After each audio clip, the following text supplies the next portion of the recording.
All right, part two. Yeah, and another issue is that I have a cracked windshield. The windshield, I was following a semi truck, and the truck must have had a rock or hit a rock or something, but it landed right there on top of the above the rear view mirror, and that has like a question mark shape crack. But it's been like that for many months now, and of course I went to the dealership and they don't replace the windshields there. Matter of fact, the few of them that's nearby, they don't, so I have to go travel a couple of hours away just to get the windshield replaced. Another con is that it's the tire. The spare tire is also smaller than the rest of the tires. We're talking about if you order a full-size tire, it's actually not full size. It's actually like a size smaller than, and I don't get it. That's just, if you order a full-size tire, you should get a full-size tire, right? Okay, so, but here's another chip mark right there at the door. But everything, every latch, okay, the pros on it. Every latch, every knob, everything works. There's nothing broke on this. Everything is, all the lights work, everything works. I have not had a single issue of anything breaking on me or failing on me. I had maybe 2 car recalls, for an airbag and something else. I forget what. Oh yeah, the tow, the 4K tow. They had to reprogram it because it was breaking too early. But everything works on here. Now the issue was all the mirrors work, all the power windows work, all the gadgets inside work, everything. Nothing broke, no latches are broken, all the door, knobs and buttons are working. I'm very impressed with the quality. For a cheap vehicle, it's Ford built tough, as it says here on the side of the dash here. Okay, I'm gonna pop the hood, and it's a 2.0 liter EcoBoost engine that produced 250 horsepower.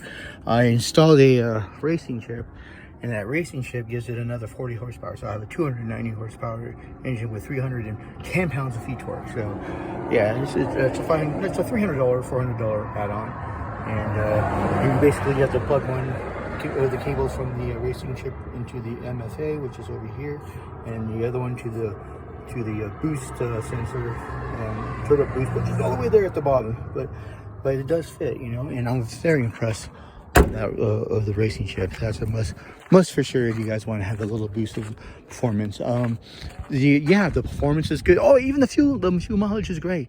One time I was getting like 31 miles per gallon on this 2.0 EcoBoost. Yeah, I was like, ever since I put the racing chip, okay, it went down to 26, but oh well, 26 is still pretty good for a performance engine, Here, I'm gonna turn my vehicle on. You can see how many miles I got. Just shy of 22,000 miles, and here I'm gonna go hit OK, see what it shows my current reading. 26 miles per gallon currently right now, which is pretty good with the racing chip.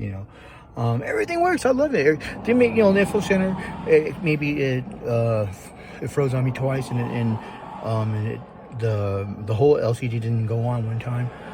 But these are just weird quirks. I think the first 2 times when it froze, I think because I just did an update. So after you do an update, it'll trip out for a little bit, but once it learns itself, or it learns how to operate with the vehicle, then it operates pretty good. Like I said, the sunroof button, everything works here. Nothing's broken. The sound system is a stock, system, and it's pretty decent. I think it's pretty good. The bass is, don't turn the bass too high because then it'll rumble your speakers. But if you have like a bass aftermarket speakers installed, I think this system will rock with that. It doesn't require much. It sounds I'm pretty happy with it. It uses the CarPlay on an iPhone. There's a few apps for the CarPlay for the iPhone. Not that many. Not that many to really to brag about. But hopefully soon there's more support for the iPhone. Also, what I bought and purchased is this MX OBD programmer, which is a Bluetooth programmer, and this thing rocks. When I was installing my racing chip, if you don't follow the instructions, you could get a check engine light. So but once I got the racing chip installed correctly, I still had the check engine light. So fortunately I had this, and I plugged it in and used the car scanner iPhone app, and it took my code off, and now it's back to normal. So that's another plus there.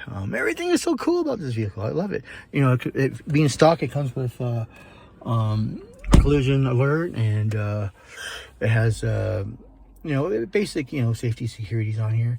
You could remote start it with an app, with the Ford Pass app on your phone to the vehicle. I have a 1 year subscription of hotspot from AT&T, which is pretty decent. It's not the best, but it's good. You know, it's good enough. And what else? The back seats are pretty cool. I got, you know, tools and cables underneath the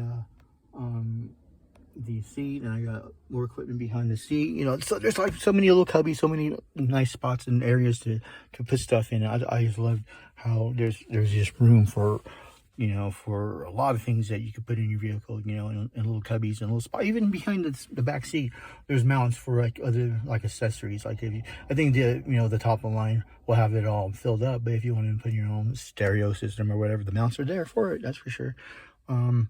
What else? It's just been all good. I'm so happy. You know, it doesn't miss a beat with that 22,000 miles on it. You know, and I have to do my oil change soon, and but everything's been great. I've been happy with this vehicle, and I would recommend anybody getting, you know, a Ford Maverick. Well, this is Victor Mendoza, and I am signing off. Okay, goodbye, guys.